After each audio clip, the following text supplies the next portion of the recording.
মঈন আলী মোস্তাফিজুর রহমানকে ঘিরে হওয়া এই বিতর্ক নিয়ে বিসিসিআইকে কড়া ভাষায় সমালোচনা করেছেন মঈন আলী। হ্যাঁ গাইজ, ব্যাপক পাবলিক ব্যাকলাশের পর বিসিসিআই কেকেআরকে বলেছে বাংলাদেশি পেসার মোস্তাফিজুর রহমানকে রিলিজ করতে। আর এই সিদ্ধান্তটা এসেছে ঠিক এমন এক সময়ে যখন ভারত-বাংলাদেশ সম্পর্ক বেশ খারাপ অবস্থার মধ্যে দিয়ে যাচ্ছে। এই প্রসঙ্গে ক্রিকেটে বাড়তে থাকা রাজনৈতিক হস্তক্ষেপ নিয়ে খোলাখুলি কথা বলেছেন মঈন আলী। তিনি বলেছেন, রাজনীতিকে ক্রিকেট থেকে দূরে রাখা উচিত।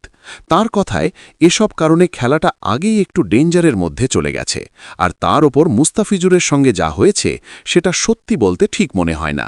কিছু না কিছু তো করতেই হবে পরিস্থিতি ঠিক করার জন্য, কারণ এটা শুধু মুস্তাফিজুরের মধ্যেই সীমাবদ্ধ নয়। আমরা সবাই জানি আরও অনেক ইস্যু চলছে, কিন্তু এভাবে চলতে পারে না। এগুলো খুব বড় সমস্যা। মঈন আলী আরও বলেন, তার সবচেয়ে বেশি খারাপ লেগেছে মুস্তাফিজুরের জন্য।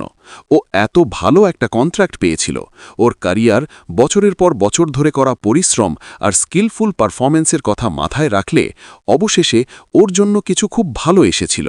ও অন্য টিমেও যেতে পারত, কিন্তু কেকেআর ওকে নিয়েছিল। আর সত্যি বলতে সবচেয়ে বেশি ভুগছে মুস্তাফিজুরই। তিনি বলেন, আজ তিনি পড়েছেন যে বাংলাদেশ ভারত সফরেই যাচ্ছে না এবং ব্রডকাস্টও বন্ধ করে দেওয়া হয়েছে। তিনি পরিষ্কার করে বলেছেন, তিনি বাংলাদেশকে দোষ দিচ্ছেন না, কিন্তু যারা এই বিষয়গুলো টেনে আনছে, রাজনীতিকে মাঝখানে ঢুকিয়ে দিচ্ছে, এটা একেবারেই রাবিশ ব্যাপার। কারণ ক্রিকেট আলাদা জিনিস। আইসিসি পর্যায়ে এমনটা কখনো হয় না, এটা সত্যি, কিন্তু কেউ কিছু বলে না। সবাই জানে কে চালায়। তাহলে অস্ট্রেলিয়া আর ইংল্যান্ডের মতো দেশগুলোর কি এখানে কোনো ভূমিকা নেই? তারাও কিছু বলে না। তো গাইজ, এই ব্যাপারে তোমাদের মতামত কি? কমেন্টে অবশ্যই জানিও।